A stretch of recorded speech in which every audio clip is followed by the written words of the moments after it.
আসসালামু আলাইকুম। মালয়েশিয়ার প্রবাসী বাংলাদেশি ভাই বোনেরা, আশা করি আল্লাহর রহমতে আপনারা সকলে ভালো আছেন। মালয়েশিয়ার কলিং ভিসার সর্বশেষ আপডেট।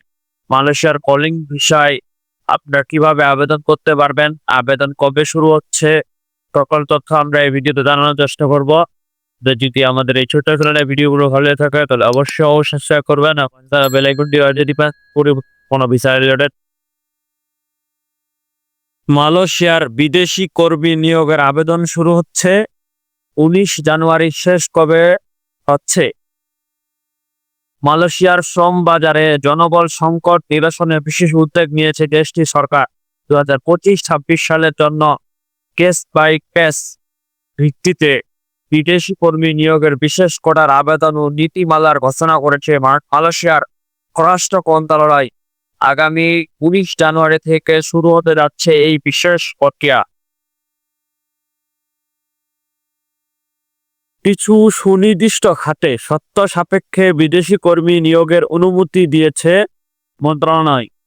সেবা খাত, পাইকারি ও খুচরা ব্যবসায়, পরিষ্কার পরিচ্ছন্নতা, ল্যান্ডি, ওয়ারহাউস, সিকিউরিটি গার্ড, অনুমোদিত মেটাল স্কোপ সামগ্রী, ব্যবসা, restaurant, laundry and cargo handling.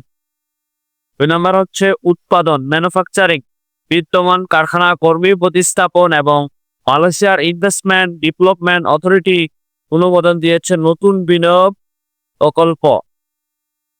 নির্মাণ, শুধুমাত্র সরকারি বা জাতীয় গুরুত্ব সম্পূর্ণ প্রকল্পের জন্য। কৃষি ও বাগান, মৎস্য চাষ, গবাদি পশুপালন, শস্য চাষ এবং সব ধরনের পেটেনশন। খনিজ ও পাথর উত্তোলন খাত। নিয়োগ প্রক্রিয়া সচ্ছলতা নিশ্চিত করতে বেশ কিছু কঠোর শর্ত আরোপ করা হয়েছে। 1 নম্বর, কর্মী প্রতিস্থাপন।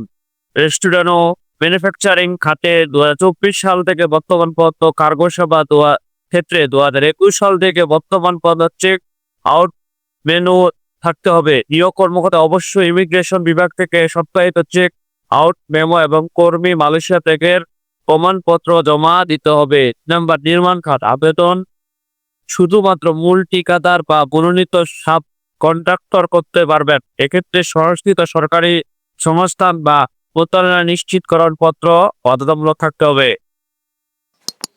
নতুন প্রকল্প, ম্যানুফ্যাকচারিং খাতে 1 জানুয়ারি 2023 পরে